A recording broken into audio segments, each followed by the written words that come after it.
Welcome to On Roads Less Travelled Off-Road Adventures. In this video, we start with a quick look at Broken Bucket Campground, which is on the edge of the Big Desert. Then we continue on to Big Billy Bore Campground, where I take you on a tour of our Scout X camper as we set up camp. Next, Greg will give you a rundown on our new Starlink satellite system, which provides us with internet reception in remote areas. The following morning, we set off to meet the challenge of Big Dune, which can be a tough nut to crack. And after this, we drive the Cactus Bore and Coburn Pines route, passing through Red Gum Campground on the way. There are fire pits and picnic tables.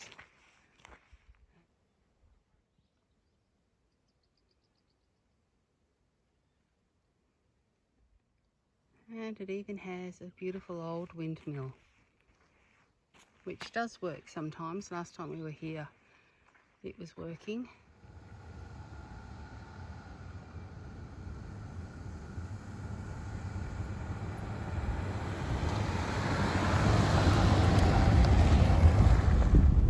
And we're headed towards Big Billy Bore Campground for the night.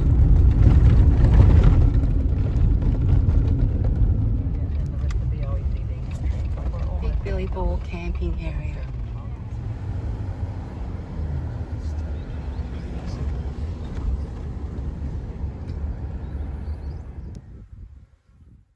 Lovely, neat, tidy toilet facilities. Bee activity. You can just see they're building a honeycomb up there. So this is cordoned off at the moment. Greg's just positioning the vehicle to be able to use the awning, and also the new Starlink, which we'll tell you about shortly. That should give us better reception. Fire pits and tables at each campsite. Last year we bought the Scout X from Stoney Creek Campers, and it is a brilliant little off-road camper. 5 minutes to set up, awning's nice and easy to spread out and set up. Little bit fiddlesome to get back in the zip-up compartment, but tows well, and we've taken it over some really rough terrain. It's always done well. Just give you a view from all sides. It has a pop-up compartment. The last one we had was a Spirit, but we found the canvas got black mould, and so we've basically had to trash it, which was a waste of about 20 grand. But anyway, this one has vinyl, so you can just wipe it down. It's just a couple of clips on the outside, 2 hinges, pop it up. It's got windows on 3 sides. It's got a great little wood box where we put our mallee root, and you can see the awning there. We found we needed this added clip, the orange one, for stability. Nice big compartment on this side, and power. It's got a little shower that comes with it that we haven't used. We tend to just tub up in a bucket around the side of the car. It's also got a little TV dish. Has this little light that's blue, so you can find it easily at night time if you have to go out to the toilet in the middle of the night. It's quite spacious inside. I'm 5'6", and there's a roof up there. It's a good foot above me. Got a few flies in here that are keeping the doors closed, and a nice big bed that converts to a table. Cupboards, and we have slide boxes like drawers in the cupboards. It has storage around here. There's also this little bench that can act as maybe a bed for a child if that's what your need is, and of course it's got all the essentials. Screen door if you want to open the hard door outside, and we also keep a storage box underneath there, and that's all the important stuff for the guys. We'll find, and we've put carpet tiles down for easy cleaning. And there's your stove top and bench. It's a bit dusty from travelling, so nice easy access drawers, and all your water stuff under there. A fridge slide, and Greg thinks this is a 60-litre capacity fridge. And we see our little metal stool. It does have an electric step that comes down, but we travel on such rough roads that you can see the cord there, it broke off, I think on our trip to Birdsville on the really rough trip. So we have this little metal stool that we take with us, and just a screen door for when you need it. It's currently New Year's Day 2024, and we're the only campers here. Lovely. These are some of the routes that you can take around the park. We're going to do Cactus Bore and Coburn Pines.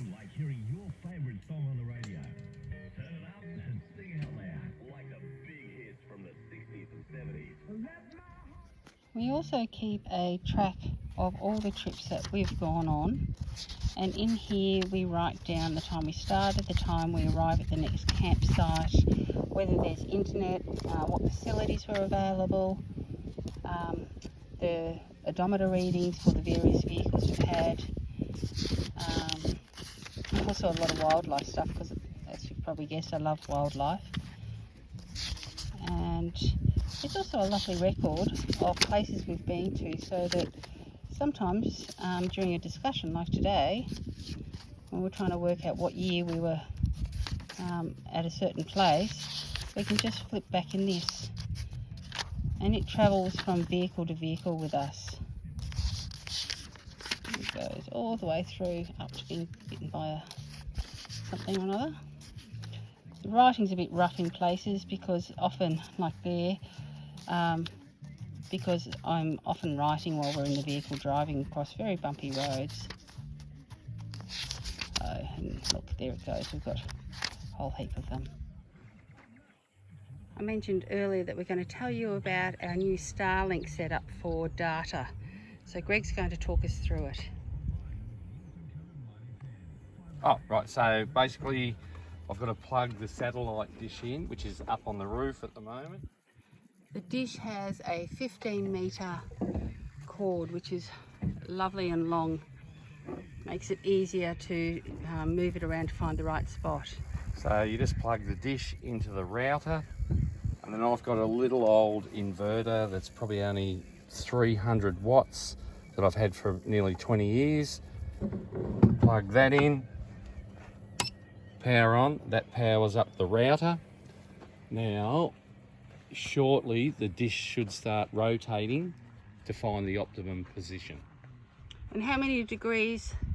So it has 140 degree range. You don't necessarily need to set it up on the roof, but we found when there's trees close by, just that extra little bit of help. Height helps. Height helps. And you said that it takes about 30 minutes for it to sort itself out. To fully calibrate and sort itself out. What I do is, I've got the Starlink app, so I'll turn that on. So on your phone there is on your phone there is a Starlink app that you can see what sort of information? Oh, it tells you everything. It tells you what satellites they're looking at.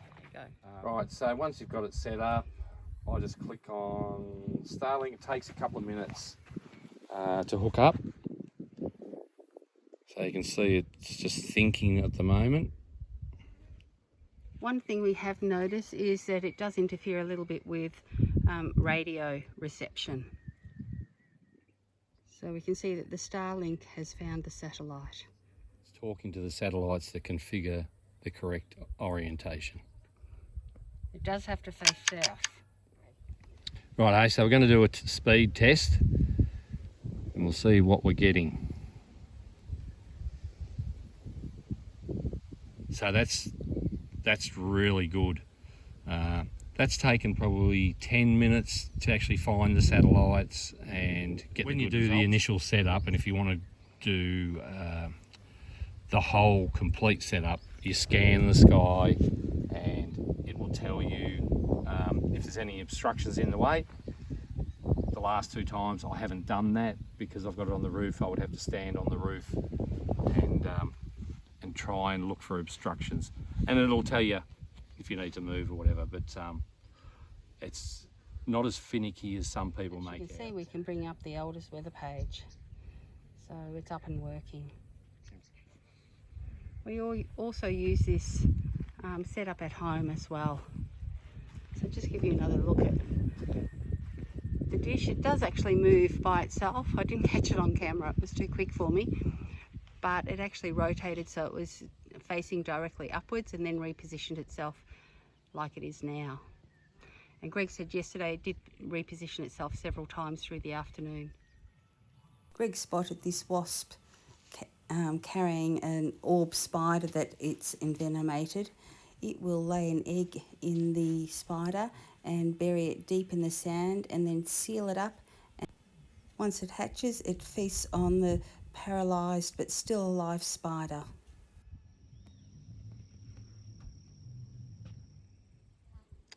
I'm going to go up to the viewing platform and see beautiful native grass, about 4 foot high. Very clearly marked, which is always good.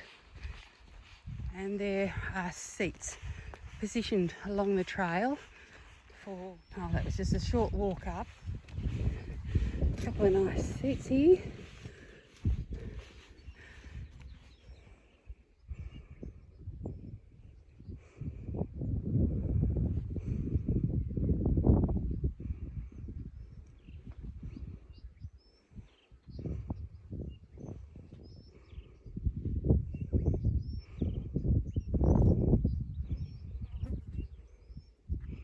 I wonder if that's Big Dune.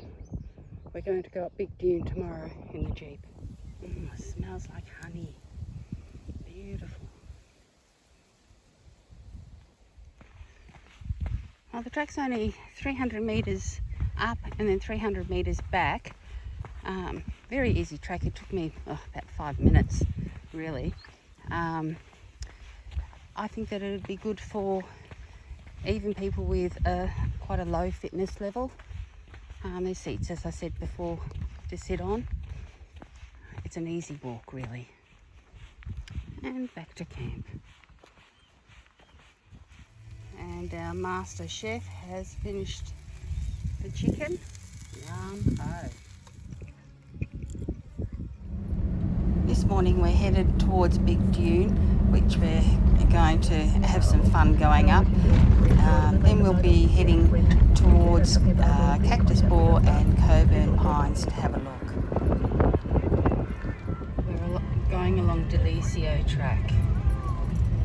Dropping the tyres, got these tyre deflators which make life easy. I think they're set at 16, you can preset them.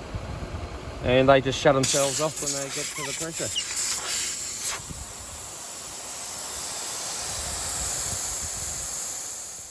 This area was the first to be declared a wilderness park in 1979.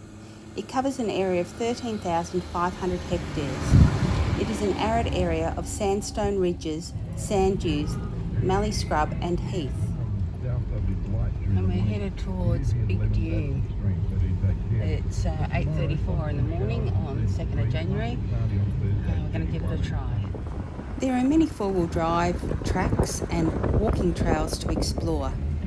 There are over 50 species of lizards and snakes and nearly 300 recorded species of birds. That mountain is called Mount Ida that we've been passing. Well, sand dune. Approaching the turn off to Big Dune track.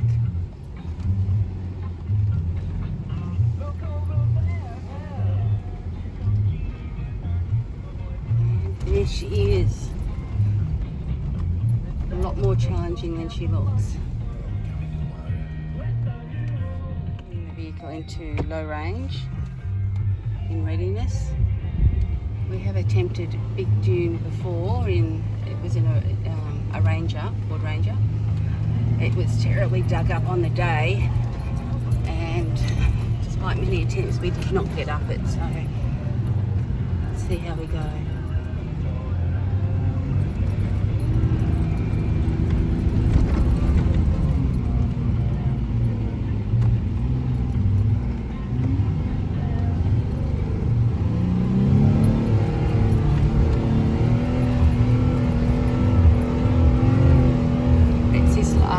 it's so hard, you get to here, and that's about it. So Greg's going down the dune to give it another go. You can see here's the track, and it's that last little bit there that seems to be the sticking point. There is another side track that we haven't tried down there. I think there's 4 tracks that come up Big Dune. Here he comes.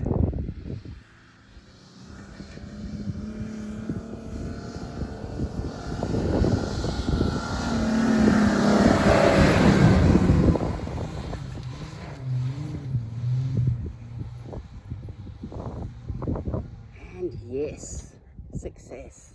You can see how steep it is. Oh, what a view. Spectacular view from up here.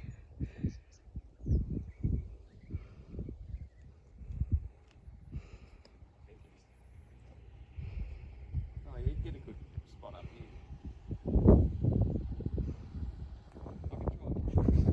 Greg's just going back down to give this one here a try. I think the challenge will be losing momentum coming around that corner.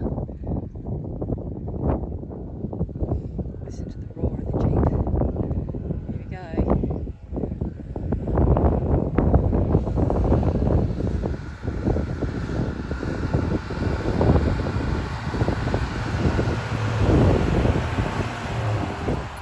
And excellent success.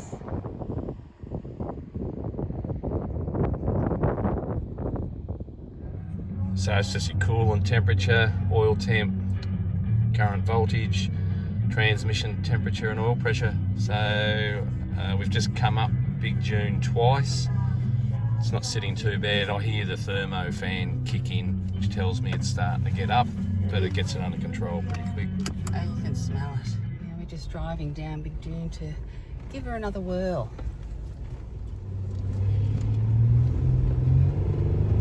Here we go.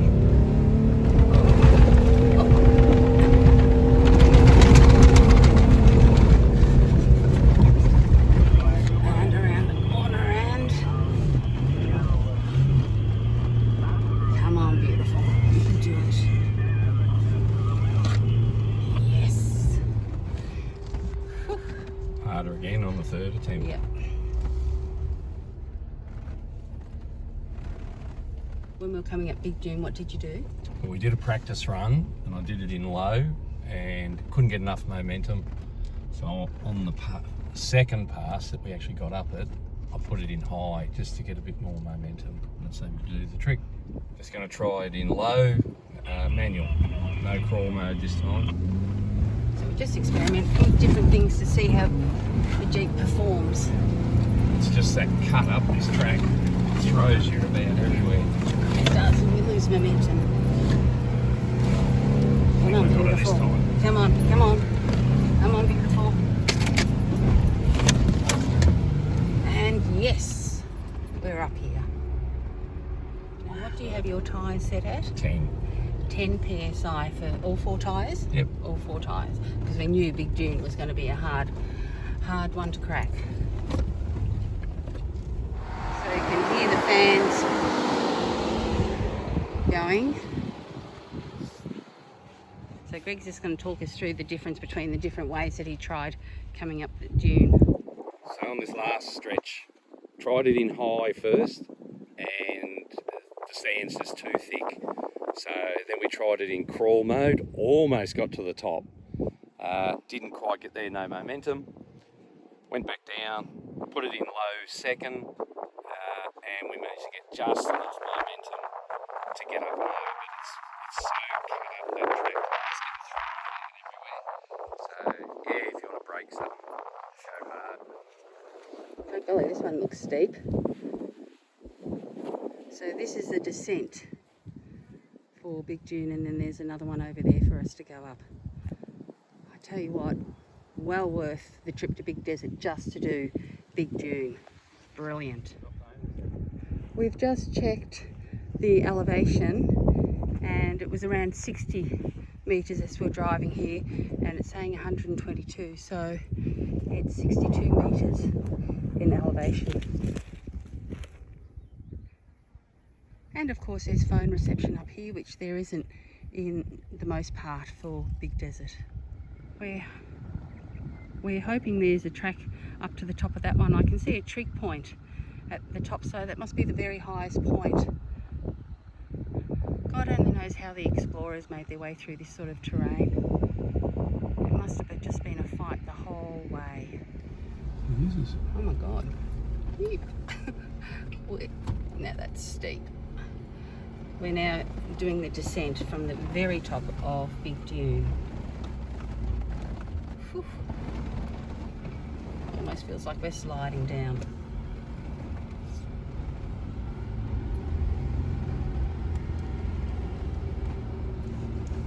That's steep. I'm not sure where this track leads. We're just going to follow it and see where we end up.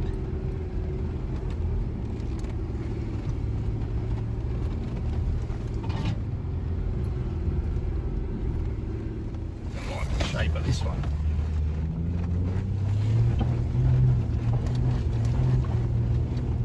Yeah, she's uneven, isn't it?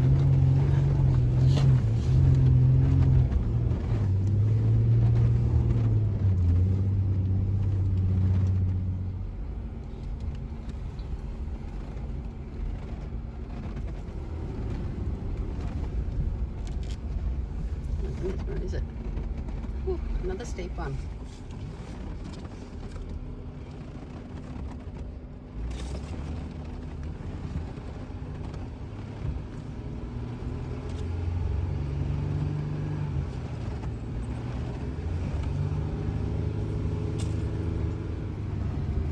For all you four-wheel drive enthusiasts out there, can absolutely recommend doing Big Dune. It is great fun. What do you think of it, Greg? It was good, considering last time we couldn't get up it after 7 tries. It was very dug up on that day though. Yeah, different vehicle too, I think. Different vehicle, and it was late in the day as well. Big Desert has lots of different sand tracks to try. I'm not sure if there's other dunes to ascend, but even the tracks themselves are great fun to just drive along. So it seems like this track takes the ridge line of a large set of dunes. So it's official track. I'm not sure if this is an official track. On our sat nav, it's still calling it Delicio track. There's Big Dune over there. We've just driven across.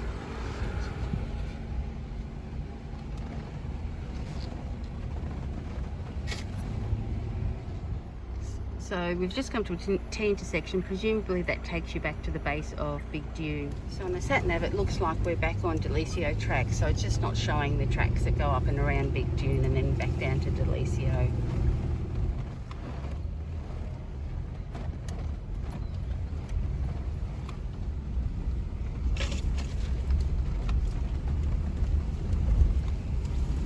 Some of these tracks do get quite boggy and muddy after rain, so when it's wet, just be extra cautious. Being the start of January, they're not too bad.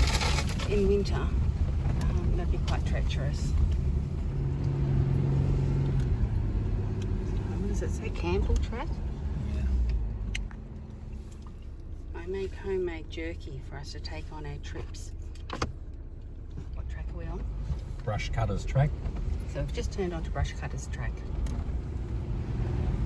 A great time to visit Big Desert is August to October, when it has a dazzling display of wildflowers and blossoms. You'll see sandhill wattles, silver banksia, fringe myrtles, emu bush, orchids and guinea flower, along with an array of smaller wildflowers. Continuing along Brush Cutters track.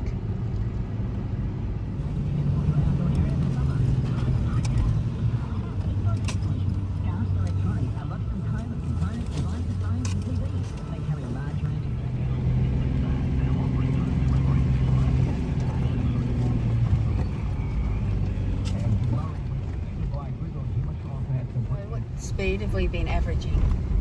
Average speed 21 kilometres an hour. Track's really good. No one's been on this track by the look of it since they had 20 mil of rain on it last week. So it's not cut up at all. It's not tight.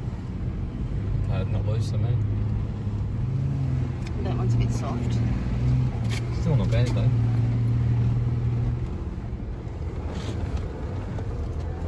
We're driving along and we spot this in the middle of the road.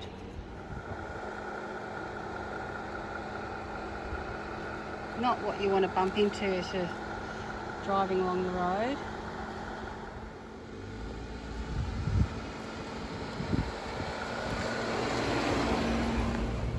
We've come across a couple more of those dugout holes, and we noticed that they're predominantly where there's a depression, so we think that whatever creature it was digging down for water. And it's 31 degrees here today, so it has been hot and dry, making the most of last week's rain, I guess. And there's yet another one. And another one. It's certainly been where the puddles have been. So seeking water. And another one. Wow. Just goes to show you, you've got to keep your eyes on the road.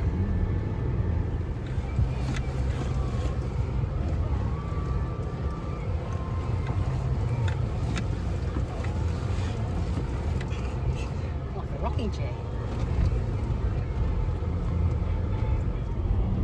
We've just turned right onto Nil Murrayville Road. We're just going to the Big Billy Bore Information Centre to see what's there. This looks like the same map that's on the brochures that you can get at Big Billy Bore. It's also got some history here. Pause to read if needs be.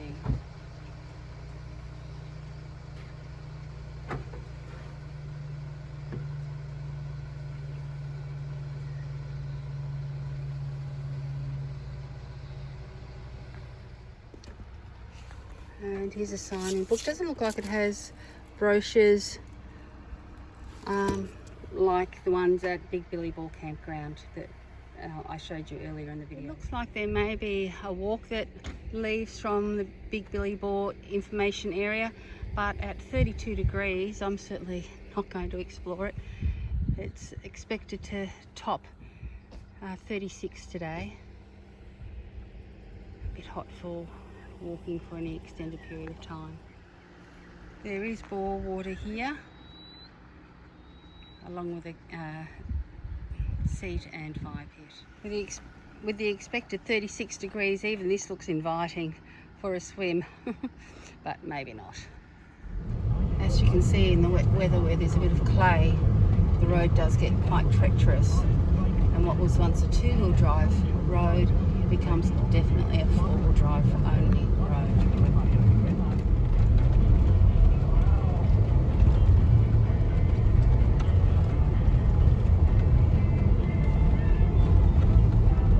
This track's fine for two-wheel drive during the dry weather, but after any rain at all, you'd be advised to only use a four-wheel drive.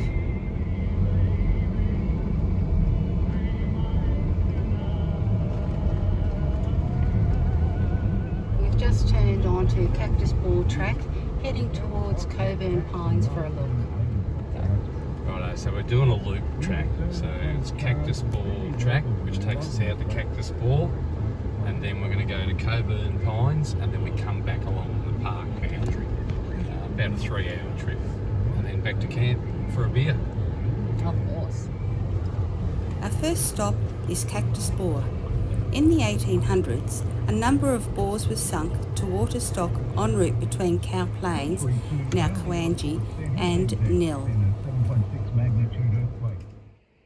We've arrived at Cactus Bore, and here's a bore that it's named after. Probably about 25 feet. Additionally, the government sank several bores, including Cactus Bore, for graziers' cattle during times of drought, due to the complete lack of groundwater. These additional bores were not along the stock We're route. turning left onto Coburn's track to head towards Coburn Pines. Sand is very soft along the track though, it is. We just came to another intersection and we took another right turn. The sand is very soft. I feel the vehicle sliding to the side as we're going around corners.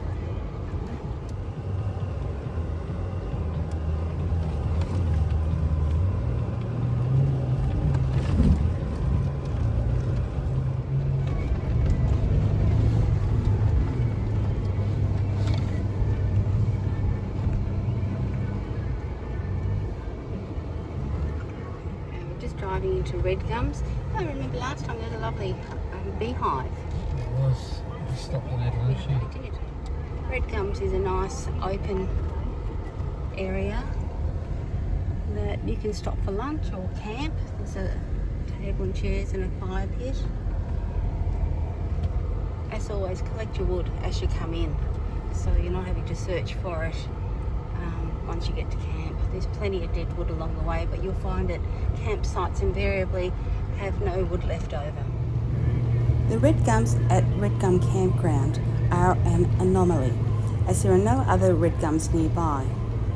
It is possible that at one time there was a semi-permanent water source, either above ground or below. Red gums can live for up to 1,000 years, and no doubt the terrain has changed a great deal during that time. We're almost at Coburn Pines. We've been able to see the treetops in the distance, so we know that we're not far off.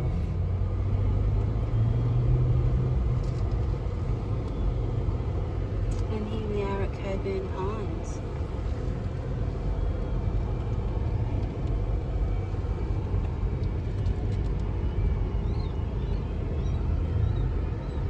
And there's a little camp set up if you wanted to camp here.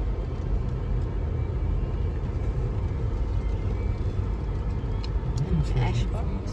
Information. I think last time we had to Google what this was about. There is a little information plaque near where the fruit trees are. If you remember, it's scratched onto a bit of tin. Tiny little thing. Hang on. You can hear the black cockatoos in the background. So this says, first planted in 1928 with view to harvest timber by Mallee pioneer Mr. Samuel S. Coburn. After two permit applications were rejected by Government Lands Department, with the last in 1932, the project ceased. Other trees were planted, including mulberry, almond, currajong, and all flourished in mallee conditions. Bush fires have destroyed some trees and others something. Enjoy the place. I remember us being stunned that mulberries and almond trees would be growing in such a harsh environment.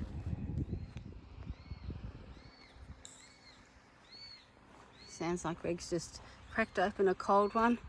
At 35 degrees, it's well needed. Here we go. This is one of their trees that they've planted. A nut of some sort.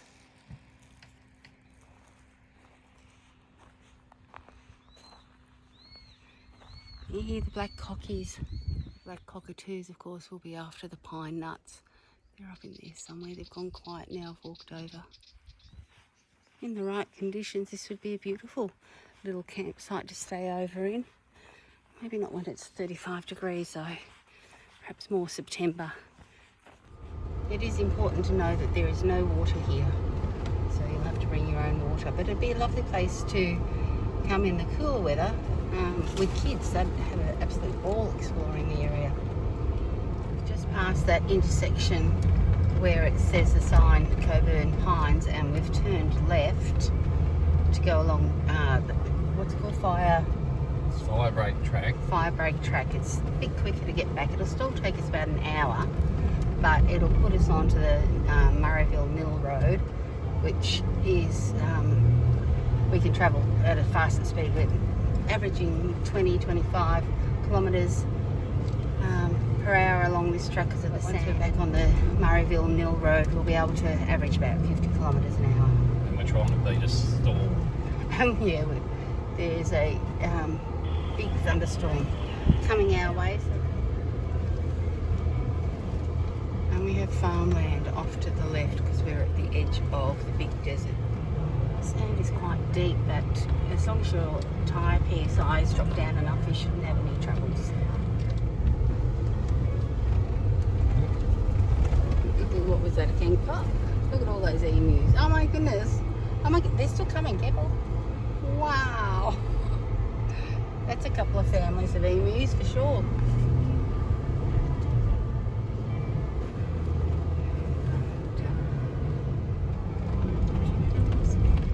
Here is the Murrayville Mill Road. And that track's called the South Australia Fire Break Track. The one that we were just on, that is. Heading back to camp now. And there's the thunderheads starting to develop. Wonder what time they'll come in. And we're back at Big Billy Bore camping area. Back to camp. Greg's just folding up the awning. We're just showing you how easy it is.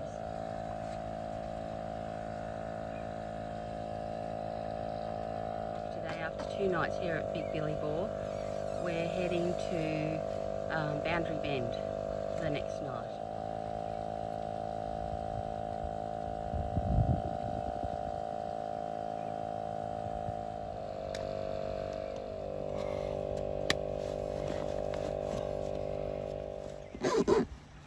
And then you just lift up like that.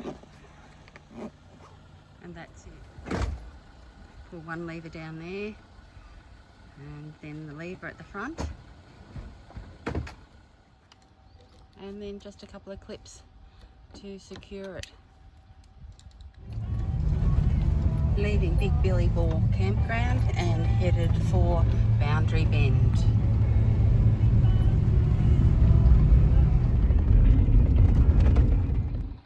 We stopped in at Murrayville on the way through to have a look at this old military tank graveyard. When we last visited here a few years back, there were many more, but now only these remain. I've made a separate video showing all aspects inside and out, and some information about their origins. I'll put a link at the end of the video. Here's just a teaser for you.